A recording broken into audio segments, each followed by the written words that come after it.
Abanawa, Shabashamayim, Kodash, Haya, Shemka, Yahawa, Malakwaka, Daba'a, Ratazaka, Haya, Aisha, Ba'arataza, Kawa, Haya, Bashamayim,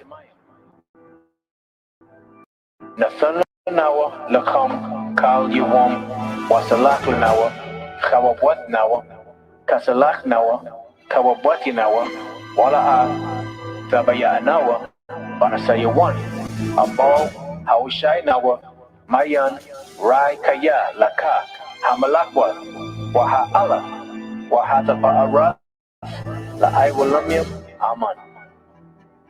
Because the Most High, He's righteous. He promised us that He was going to do these things. So Yahweh Shai said, if you ask anything in my name, I will do, that the Father may be glorified. Thou shalt also be a crown in the hand of the Lord, and a royal diadem in the hand of thy God. Thou shalt no more be termed forsaken, neither shall thy land any more be termed desolate.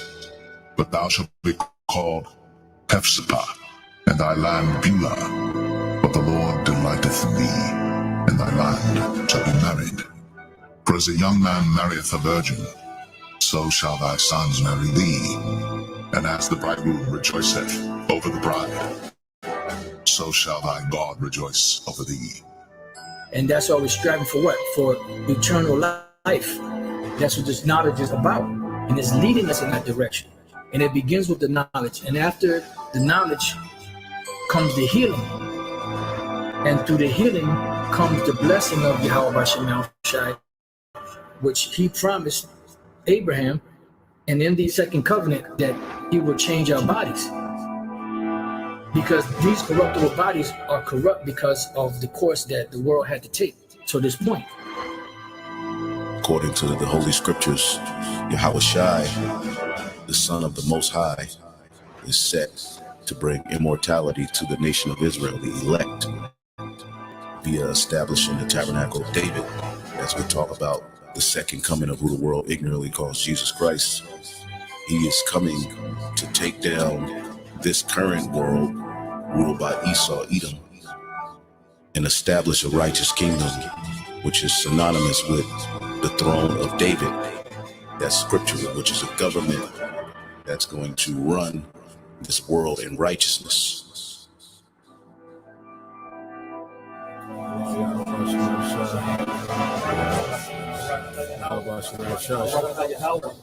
Barakatah Yahweh Shai, Barakatah Yahweh, Barakatah Yahweh, Barakatah Yahweh Shai.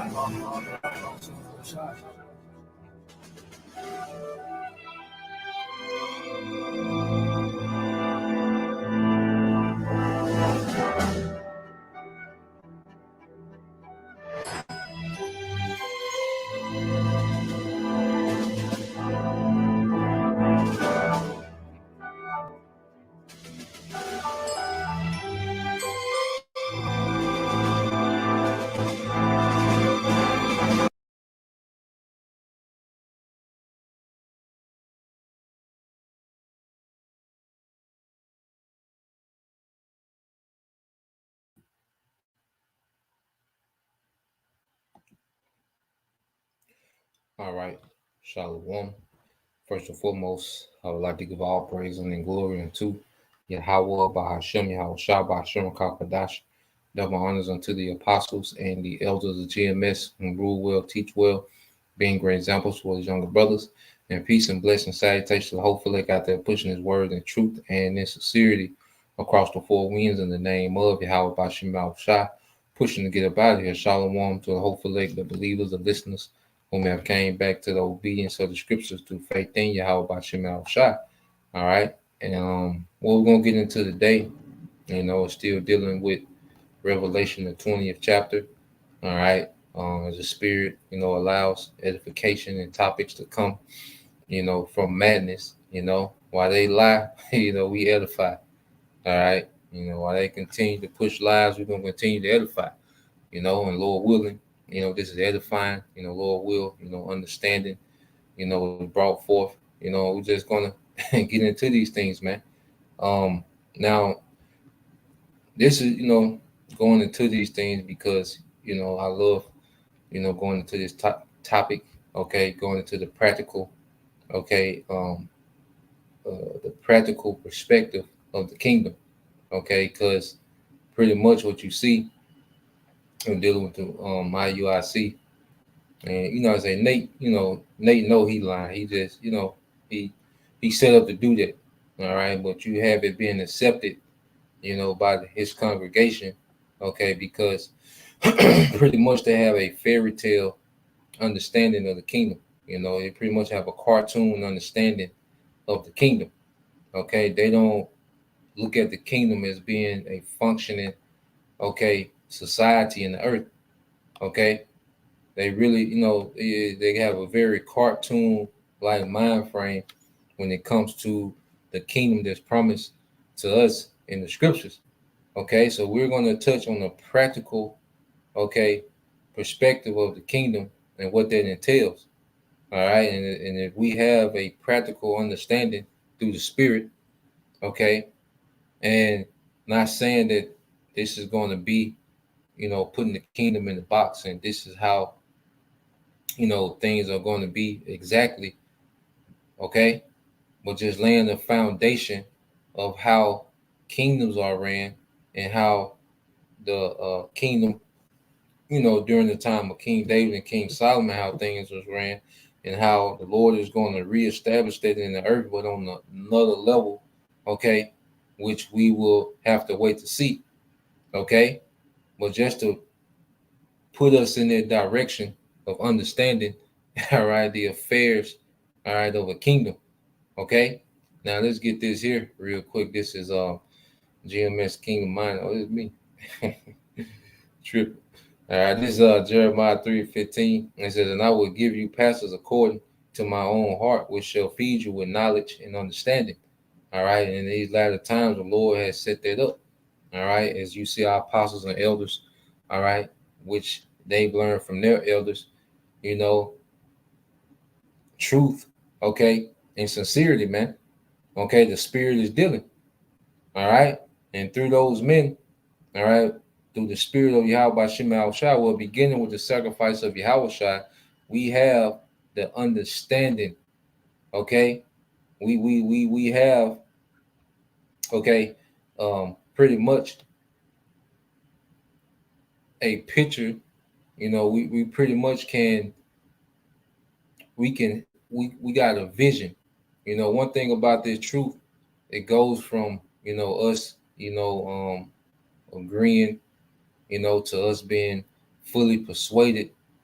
And then now we just expect it, like we know it's going to happen. Now it's an expectation.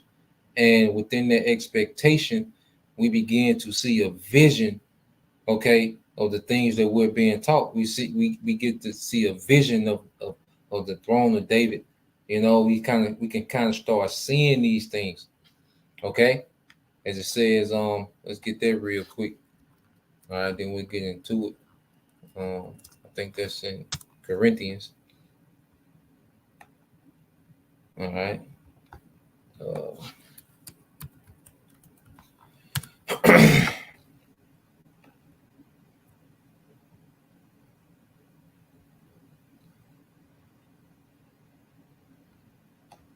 All right, so let's go here. Because Elder Menachem Zagba made a beautiful point earlier, how things are becoming more clear. This understanding is becoming more vivid and more clear.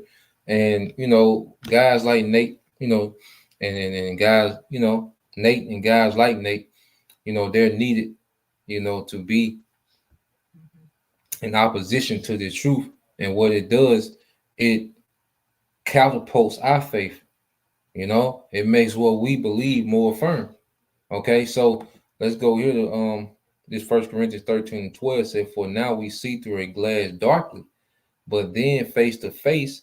Now I know in part, but then shall I know even as also am I known." So when we start to learn, we don't really see, it's really not a vision. When we first come into the truth, we really don't have a vision of the kingdom. We're just excited to know that we're Israelites. We're excited to know that the Most High, is our power. His Son. That's our real big brother. That's our Savior. They look like us. Okay, we're the chosen people. But as we, mature in the faith, we begin to really see the vision. Okay, of the things that are being taught. Okay, now we really can see it, and that increases our faith. So let's go to this video real quick, and let's get what Nate actually said, Bishop Nathaniel. Okay, let's get what he actually said. Now, these guys, because in the video, Bishop Nate was pretty much throwing out as if we teach, that we teach that Yahushua, we reign with 1,000 years with Yahushua in the dark ages. Okay, we don't teach that. Okay, and then he said we teach that you can do all the sin you want and you're going to come back. Well, the 2/3 are going to come back, but we don't teach you to sin all you want. We teach repentance. Okay, and one thing about it, they just throw things out there. We let you hear what they actually said. Okay, and then go into the precept. They just throw things out there, man. So let's get what Nate actually said, and then we're just gonna go into it, man. All right.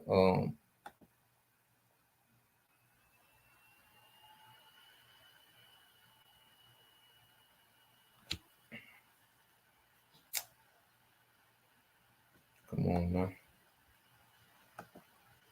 Hold on.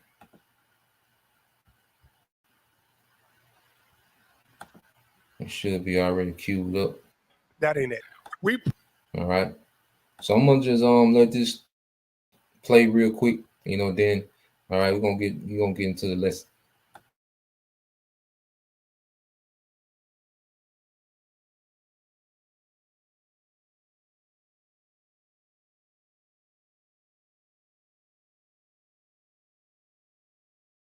We push them right back to where they were at.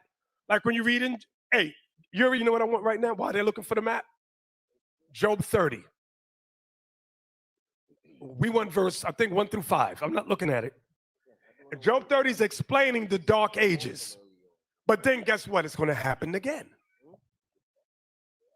Come on. Job chapter 30, verse 1. But now they that are younger than I. I mean, they're not the heirs of God. They're not his firstborn. We're God's firstborn. So that's what it means, they that are younger than I. Go ahead. Talking about the white man. Go ahead. They that are younger than I have me in derision. Read. Whose fathers I would have disdained to have set with the dogs of my flock. Come on. Yea, whereto might the strength of their hands profit me, in whom old age was perished. Mm-hmm. For want and famine, they were solitary. For want and famine, they were solitary on the earth. Go ahead. Fleeing into the wilderness. They fled into the wilderness. In former times. You could put it on the map. In former times. In former times. Desolate and waste. Desolate and waste. Hey, put the mountains of Caucasus Mountains up.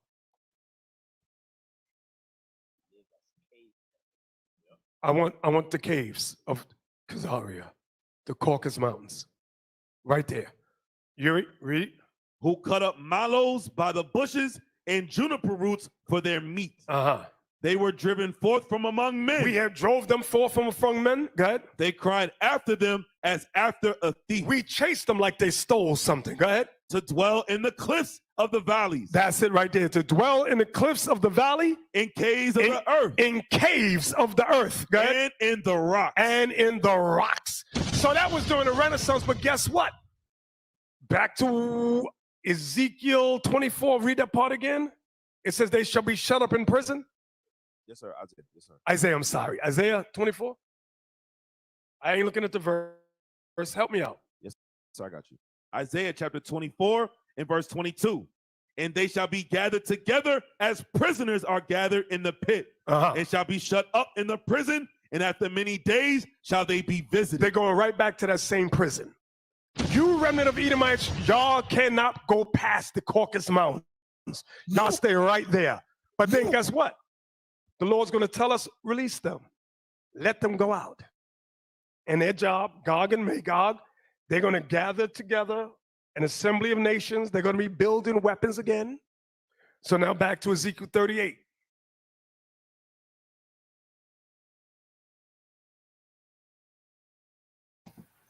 All right, so there you heard it. You know, he's pretty much saying that after 1,000 years, Esau, Edom, okay, is going to attempt, you know, to overthrow the kingdom, that he's going to build weaponry. Okay. This is crazy, man. Now, let's just deal with the logic before we get into these precepts. I'm gonna go ahead and get into the blue letter. All right, and we're gonna go into these things. Now, if they're tied up, if they're chained in the Caucasus Mountains, how are they going to be alive in 1,000 years? For them to be alive for 1,000 years in the Caucasus Mountains, that means that they will have to have civilization. They will have to have family. They will have to have agriculture. Okay, so Nate is pretty much telling you that Esau, Edom is going to have free time. Okay, you know, they will have to have a lot of free time. All right, if they was over there to themselves in the Caucasus Mountains, okay, and they was around for 1,000 years, that means that they would have to have a thriving civilization in the Caucasus Mountains, man. Okay, complete madness, man. All right, so let's go, and this is why we titled the lesson. All right, he that leads in captivity shall go into captivity. Now, let's read this here. It's Revelation 13 and 9. It says, if any man have an ear, let him hear. Okay, now, Yahweh Shah said this again. Let's get this real quick. All right, and this would be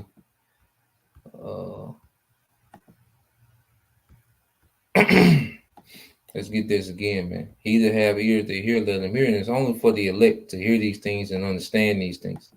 Okay, now he said that again. I just want to link it. This is Matthew 13 and 9. It says, who hath ears to hear, let him hear. Okay, so Yahweh Shai is saying this after, you know, he goes into the parable, all right, of the sower. Okay, now, when his disciples heard this, they asked him, verse 10, it said, the disciples came and said unto them, why speakest thou unto them in parables? He answered and said unto them, because it is given unto them, all right, because it is given unto you to know the mysteries of the kingdom of heaven, but unto them it is not given. And see, we're starting to see the them. We know, you know, our people in the world, you know, they're part of that them that is not given to. But even those that are awakened to the Israelites, it's not given them to understand the mysteries of a kingdom. What is a kingdom? All right, it's a king's domain. Okay, so you have to understand the practical parts of a king's domain to really understand the mysteries of the kingdom. Okay, what Nate is talking about is a cartoon. You're just gonna chain people, all right, to mountains, all right, in some mountains, and 1,000 years later, somehow they're gonna have weapons. Okay, they're gonna have a strategy. Okay, somehow they're just gonna survive those 1,000 years and just come out with weapons and try. All right, here are gonna be guys in the earth. Okay, but out of the rocks of Caucasus Mountains, he's gonna conjure up some weapons and a strategy. Okay, to rebel, and we're not gonna know until he make it to Jerusalem at the gates. You know, like, come on, man, it's a cartoon. Okay, we're gonna deal with the practical, okay, matters of a kingdom, man. Okay, so let's go back to but only for those who have an ear. Okay, so let's go back to Revelation 13 and 10. All right. Revelation 13 and 10, it says, he that leadeth into captivity shall go into captivity. He that killeth with the sword must be killed with the sword. Here's the patience and the faith of the saints. This is what we're waiting on, man, for Esau to finally be removed out of captivity, man. To be removed out of rulership and put into captivity. Okay? That means he's going to work. This is our faith. This is what we've been waiting on, man. Okay? This is the last time this man will ever have any authority in the earth. This is it. Okay? So let's go to this word captivity, man.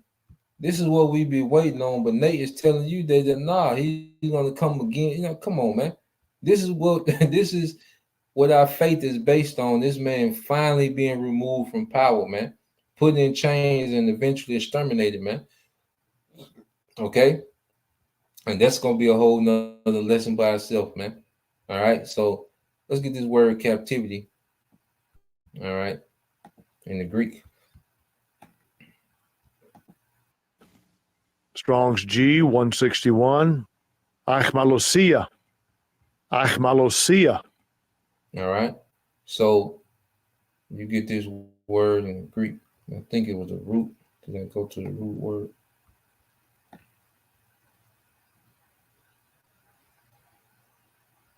Yep. So you go here in the strong definition.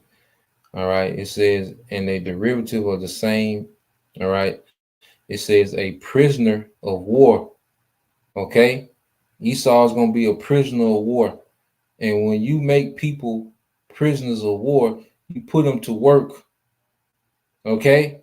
There's a waste of manpower to just put Esau. Here it is. Esau is responsible for the condition of the planet Earth, but he's not going to play a part in cleaning the earth up with his manual labor, man. Okay, it's a prisoner of war. Okay, Esau will be a prisoner of war. Okay, so let's go back into it.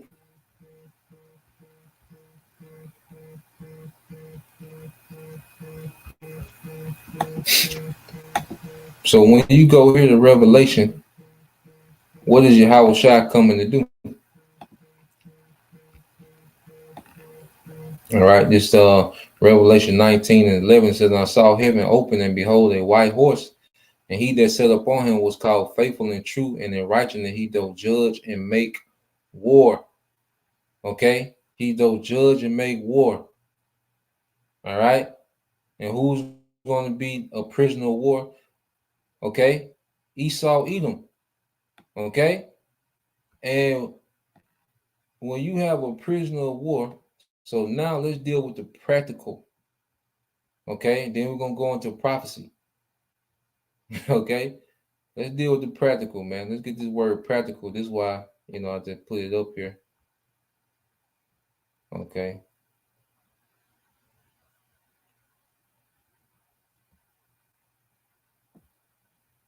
So you get this word practical. All right. It says adjective concern. All right. It says of or concern with the actual doing or use of something rather than with theory and ideas. Okay.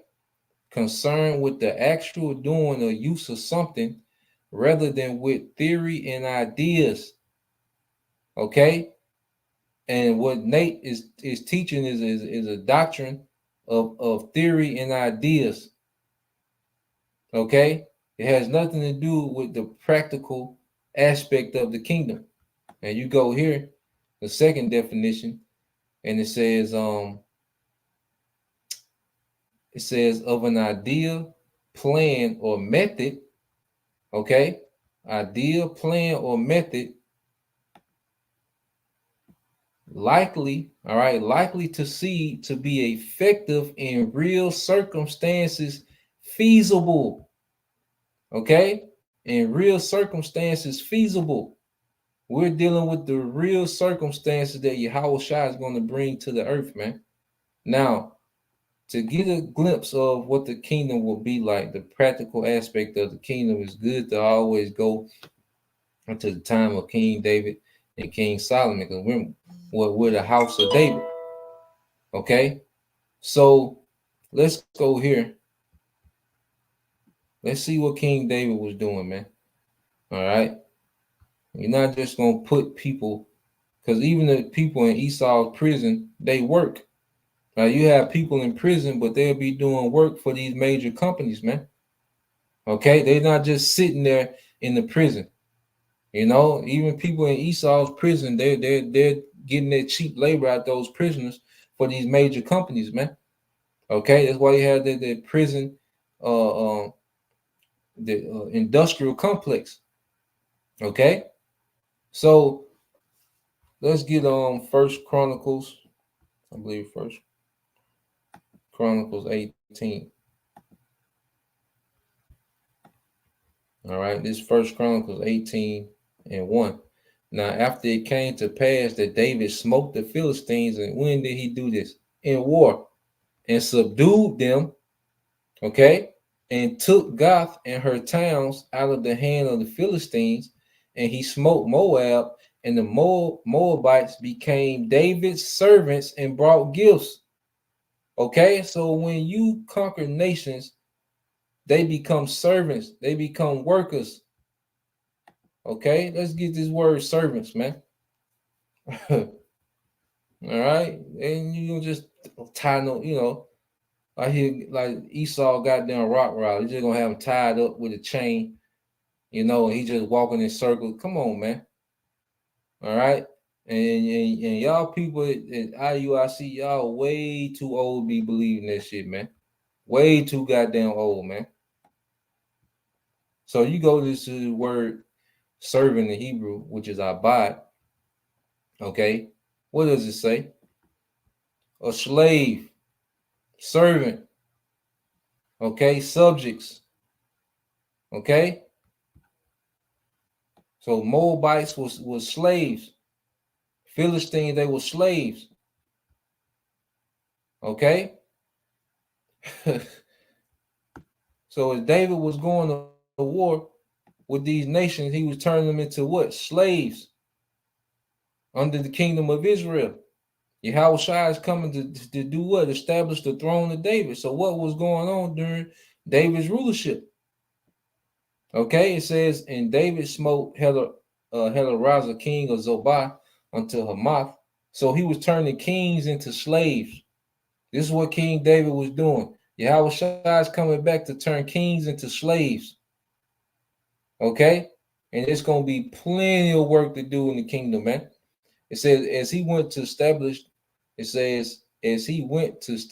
dominion by the river Euphrates, and David took from him 20 chariots and 7,000 horsemen and 20,000 footmen. David also hewed all the chariots, horses, but reserved of them 100 chariots.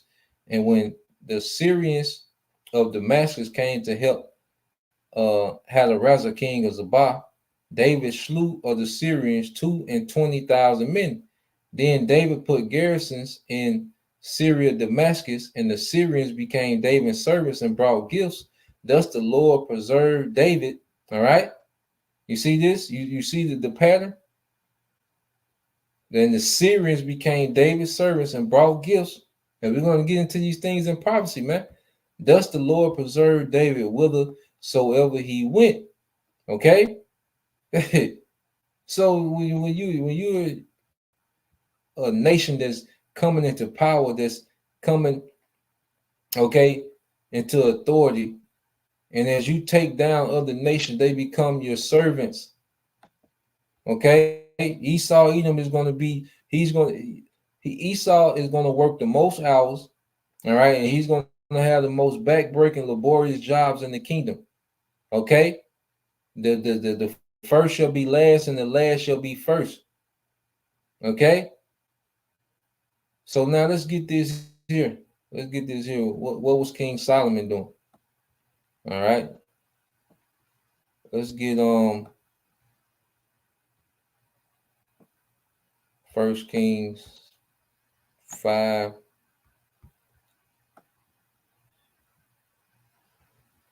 First Kings 5 and 15. Now this was during the building, all right, of the temple. This First Kings 5 and 15. Matter of fact, let me get in NLT so we can look at these numbers. All right, this is First Kings 15 and First Kings chapter 5 verse 15.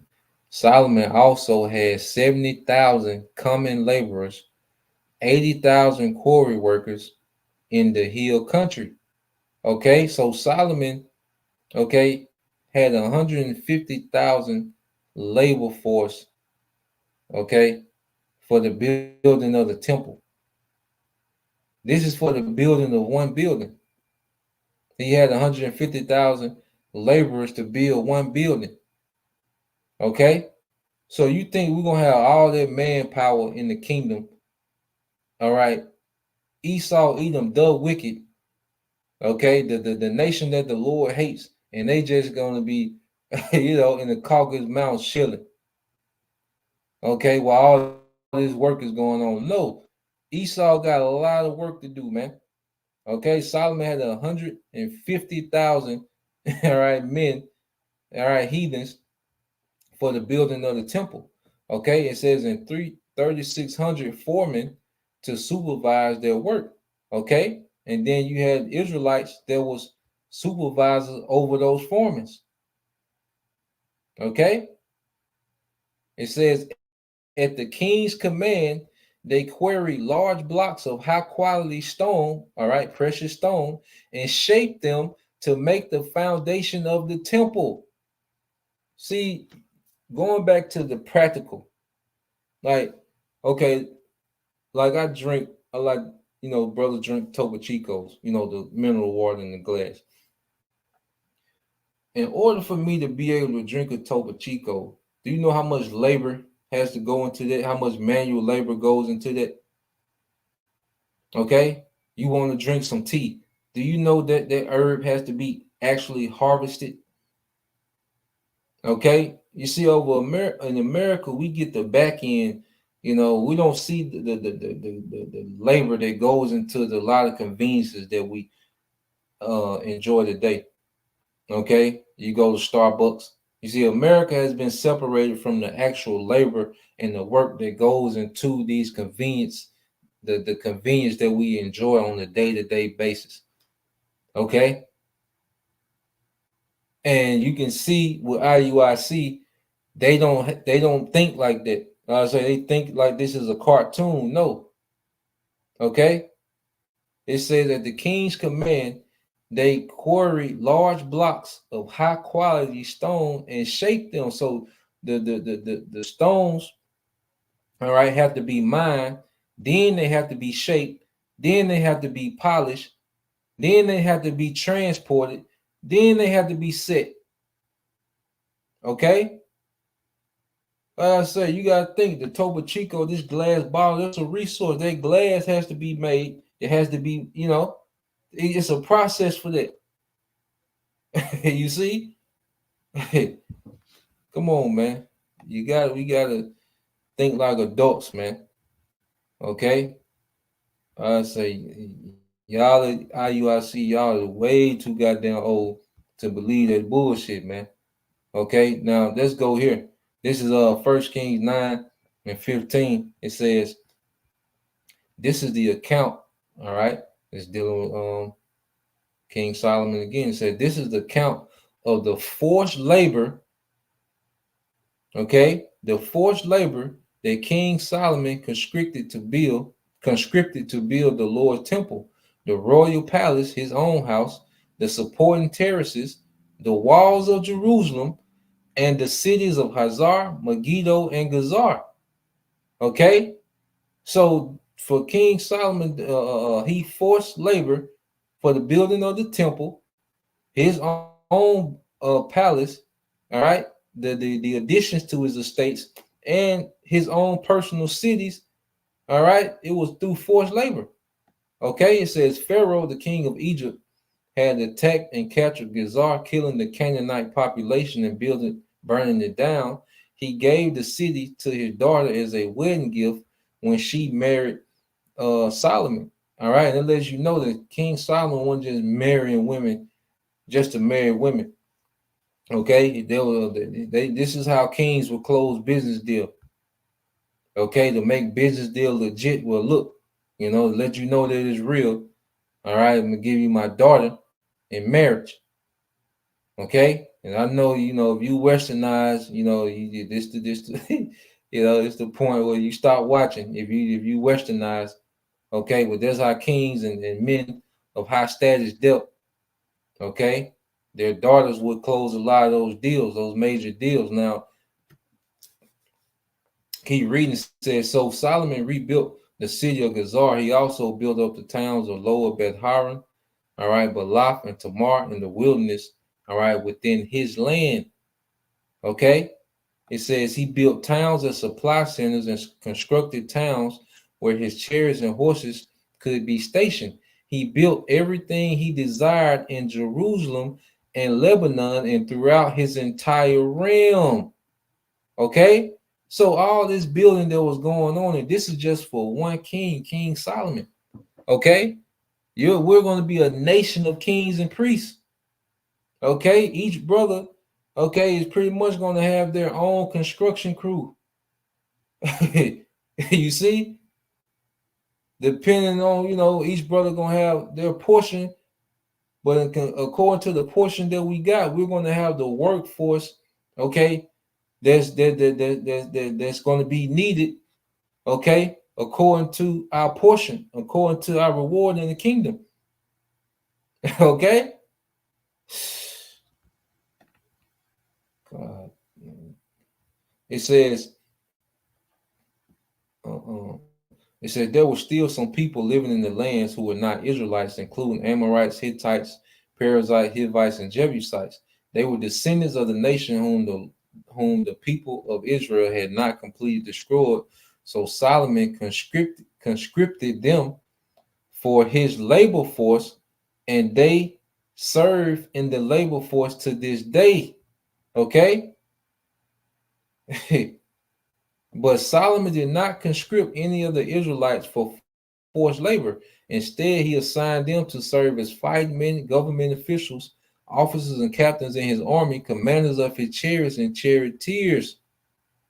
Okay, so the Israelites were put in high positions, just like Esau in this kingdom.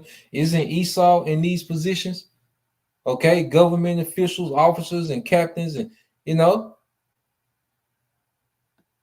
but the heathen are going to be in forced labor. Okay, and it says Solomon appointed 550 of them, which is Israelite, to supervise the people working on his various projects. So you have Jake just to go in and check on the work. Okay, each brother is going to have their rank in the kingdom, because you got to think you got 144,000. Then there's that great multitude that can't be numbered. The rest of the 1/3 brothers going to have positions, man. Brothers going to be set up. Okay.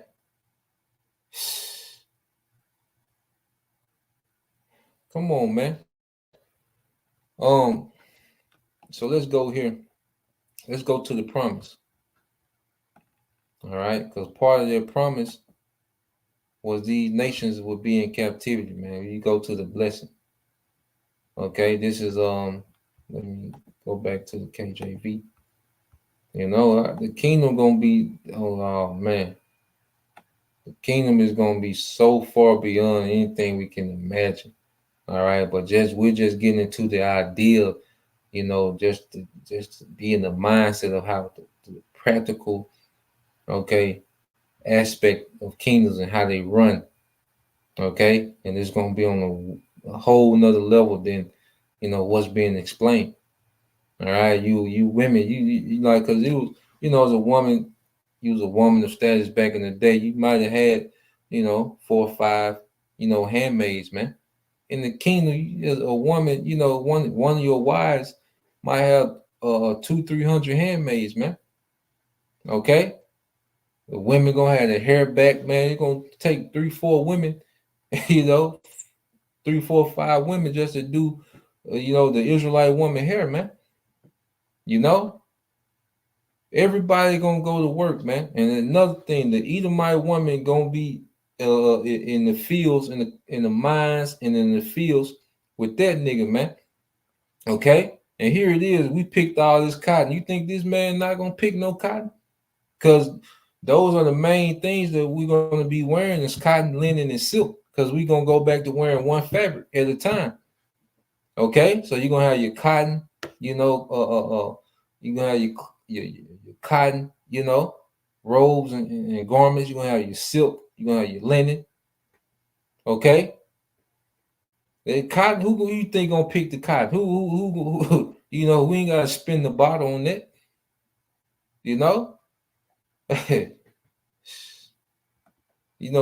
I know you brothers and sisters in the South, man. You be driving by them cotton fields, man. You can't even see the end of them, man. Jay used to work that manually, man. You think Esau not going? Come on, man.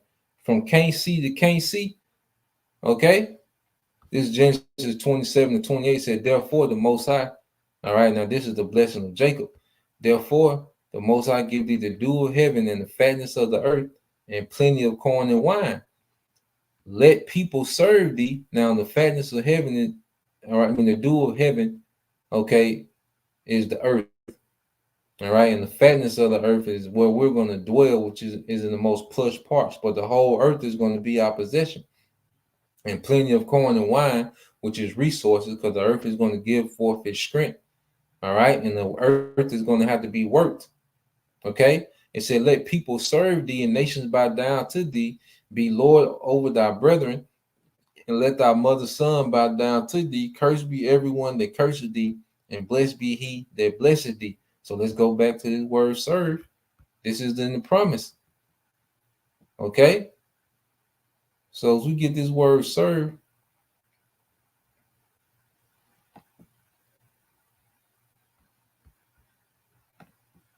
all right, which is what? Abad. All right? It says to work, to serve, to labor, to work, to do work. Okay? To serve as subjects. This is part of the promise.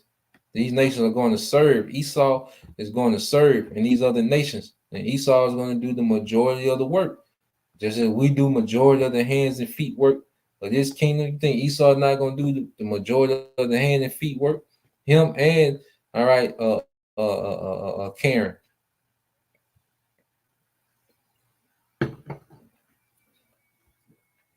So let's go from there.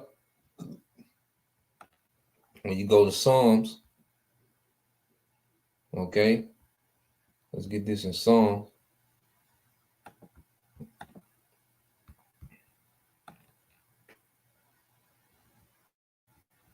All right. So this is the book of Psalms, chapter 2. Okay. In verse 7, it says, I will declare the decree. The Lord have said unto me, thou art my son, this day have I begotten thee. Ask of me, and I shall give thee the heathen for thine inheritance, and the uttermost parts of the earth for thy possession. Okay, so the heathens are part of our inheritance, these nations. We're going to inherit the nations, all right, for what, man? For labor. Okay? Because if we own the earth, all right, we have to have laborers. Okay? It says, thou shalt break them with a rod of iron, and this is going to that 1,000-year period. These nations have to be broken. You got to look at it. The 1,000-year period, and see, Jake tried to separate the 1,000-year period from eternity. All right? The 1,000-year period just the beginning of our eternal kingdom. You got to look at it. In the Esau's kingdom now, things gradually got like this. The wickedness that's normalized in Esau's kingdom. There's certain things that was done that's done now that he couldn't even do 10 years ago. Okay, there was things being done 10 years ago that he couldn't do 30 years ago. Things gradually got to this point. So things are going to gradually get back to that righteous standard. It's going to be with a lot of work in that rod of iron, man. All right, if there's any bucking, man. Okay, any thought of any type of disagreement, all right, is going to be met with a rod of iron, man. Okay, it's going to be some skull cracking, man. All right. It said, "Thou shalt break them with a rod of iron. Thou shalt dash them in pieces like a potter's vessel." Okay. So let's go here. Let's get this in Daniel 7 and 13. And this was given. So pretty much.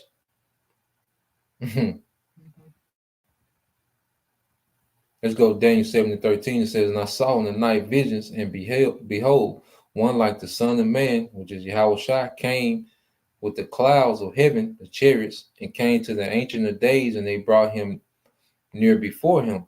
And there was given him dominion and glory and a kingdom, that all people, nations, and languages should serve him. His dominion is an everlasting dominion which shall not pass away." Okay, this is an everlasting dominion, not 1,000-year dominion, and a kingdom that which shall not be destroyed. Okay, but Esau, Nathaniel, Bishop Nathaniel is telling you that there's going to be an attack or an attempt of an attack on the kingdom, man. Tripping. So let's get this word served. It's going to the same thing that was promised unto Jacob. Okay, we're seeing that the Most High is given to Yahushua. All right, because at the end of the day, Yahushua is going to sit on the throne of David. Okay, because King David and King Solomon, they got a prelude of the kingdom. All right, but it was temporal. This time it's going to be eternal under Yahushua. Okay, yep. So you get this word. All right, serve with it pala. Okay, it says to serve, to worship. All right, to pay reverence. Okay, to pay reverence to serve. Okay, all nations, all right, are going to have an extremely high reverence for Yahushua.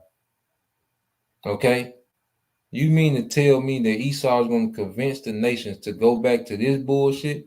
The only reason that these nations comply with Esau because that nigga got that sword, man, and they know this nigga crazy.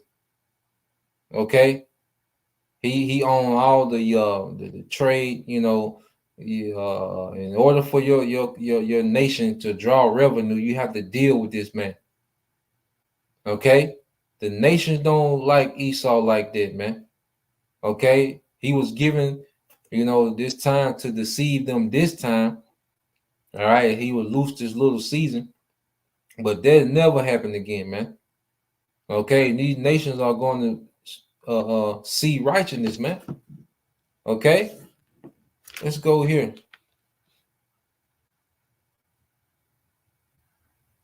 These nations are going to experience righteousness, and there is no way. So he's pretty much saying that Esau is going to be able to influence these nations above the influence that we're going to have over these nations.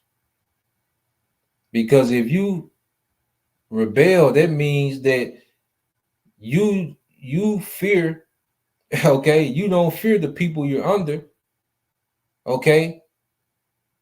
You have a more reverence to the one that's trying to get you to rebel. Okay, you got to realize what this man is saying when he's saying these things, man. These are not no light offenses that this man is saying. When he's speaking Esau, coming back and getting weapons. This is not no light offense, man. Okay, and Esau not gonna have no time to get no weapons. Here it is. You got a 15-minute break. Okay, you on the point system. You come back late from lunch one more time, you done, you fired. Okay, nigga watching you on camera, I seen you eating a sneaker, at the machine. Nigga called in the office, I seen you eating a sneaker at the machine, Well, here it is, we under this captivity, but this nigga don't have time to build weapons. Okay? Good grief, man.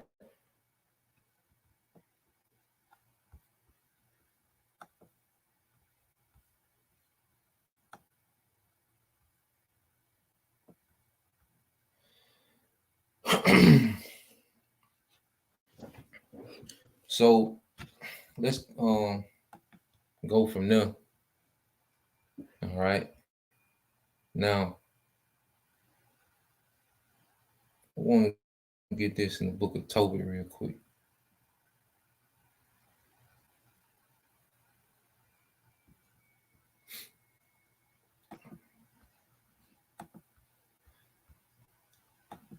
So you go to the book of Tobit, chapter 13.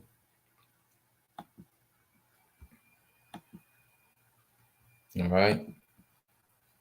Because, all this building that's going to be needed, the bodies, bodies going to be buried. Okay. All these things, all this concrete got to go. Like, it's going to be it's going to be a cleanup crew. It's going to be construction crew. It's going to be transportation crew. We're going to get into that as well. Well, let's get this, man. Matter of fact, before I get this, I want to end with that. Okay, so let me get this in Ezekiel, because I looked up that word sever. I want to get that word sever, and then we'll close with that Tobit. All right, so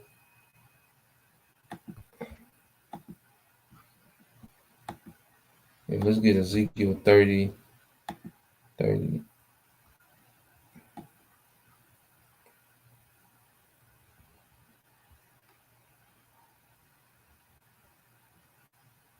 All right, this Ezekiel 39. I started 11. It shall come to pass in the day that I will give unto Gog a place there of graves in Israel, the valley of passengers of the east of the sea, and it shall stop the noses of the passengers, and there shall they bury Gog and his multitude, and they shall call it the valley of humming God. All right, and this is post-World War, okay, because there's going to be a lot of troops dead, okay, on all sides, okay. World War III is going to put. Hey, this is going to be the death of a lot of inhabitants of the earth, man.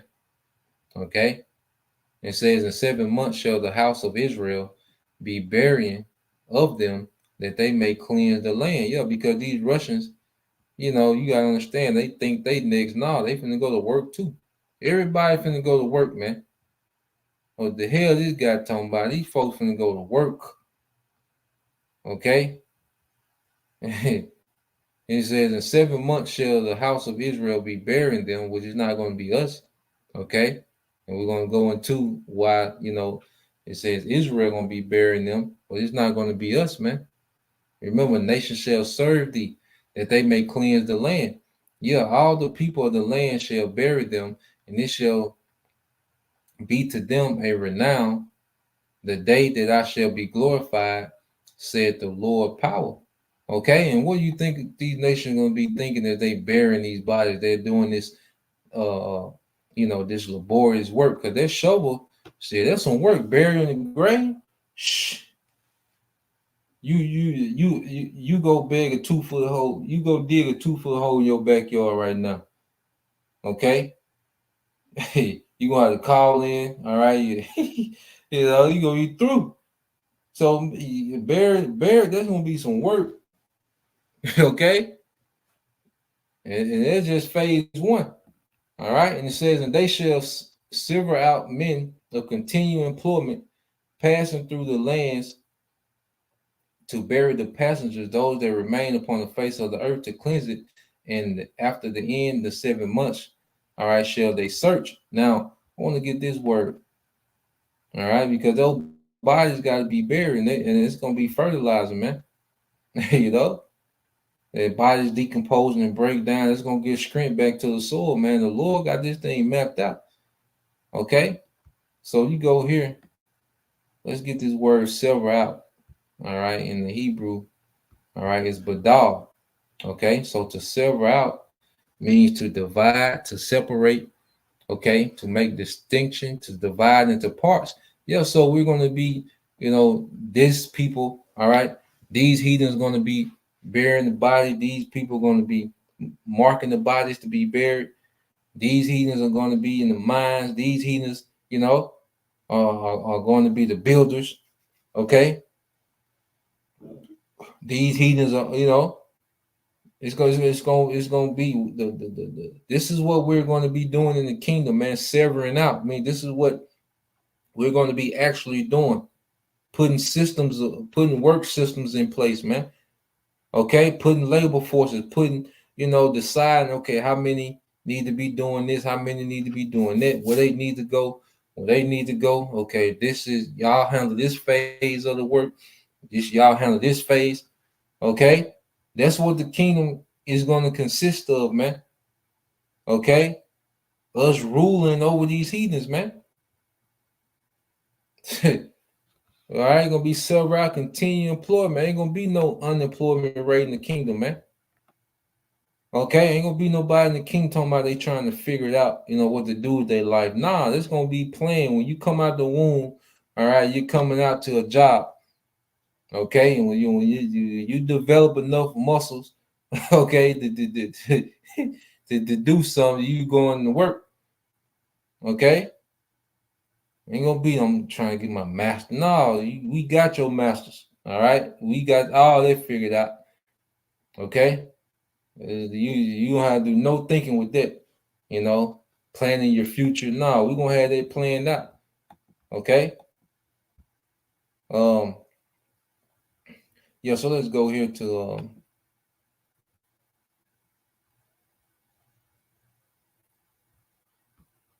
get that in total. I think the point made. All right. So this is the book of Tobit, chapter 13. And we'll start at 10. All right. This is the book of Tobit, chapter 13, verse 10. It says, "Give praise to the Lord, for he is good, and praise to the everlasting King, that his tabernacle may be builded indeed again with joy." And then we're the tabernacle. Okay, and we're being built, right, by this word. And let him make joyful, there in thee those that are captives, and love, all right, in thee forever those that are miserable. And right now we're those miserable captives, man. All right, well, we're going to be loose, man. All right, this war is going to free us, man. That's why we don't put this war off like Christians, man. Okay, we welcome it.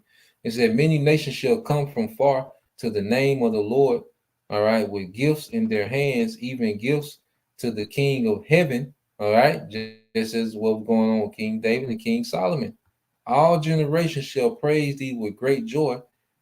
Cursed are all they which hate thee, and blessed shall all be which love thee forever." What did not told to Jacob? Okay, so this is the fulfillment of this blessing.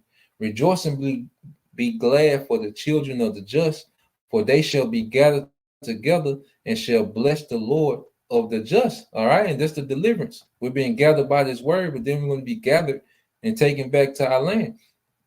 "Oh, blessed are they which love thee, for they shall rejoice in thy peace. Blessed are they which have been sorrowful for all thy scourges, for they shall rejoice for thee when they have seen all thy glory, and shall be glad forever. Let my soul bless the great King, for Jerusalem shall be built." Okay, it's going to be built. Who's going to do that? Okay, you think Esau not going to play a major part in this work? All this work we finna have for these heathens, you think Esau gonna get off and be in Caucasus Mountains, way over there and goddamn, here it is. Do you know how far you know how far that is from Israel, man? What Nate trying to put Esau? Hell no. Okay, this man got plenty of work to do. And it says, For Jerusalem shall be built with sapphires and emeralds and precious stones, thy walls and towers and battlements with pure gold, and the streets of Jerusalem shall be paved. Paved. Somebody got to pave. That's work. You see, you got to read between the lines. This is work. And the streets of Jerusalem shall be paved with beryl and carbuncle and stones of Ophir, and all her streets shall say hallelujah, and they shall praise him, saying, blessed be the Most High, which have exalted it forever. Okay, which have exalted it forever. You see, that's work, man. And I got to get this too. You know, I meant to get it early. All right. But the gospel, according to Nathaniel, will tell you otherwise, man. Oh, boy. So this is what's going to be happening when we reign in these 1,000 years, man. Jerusalem, the infrastructure of Jerusalem, all right. We're going to have estates. We're going to be having children, like, you know.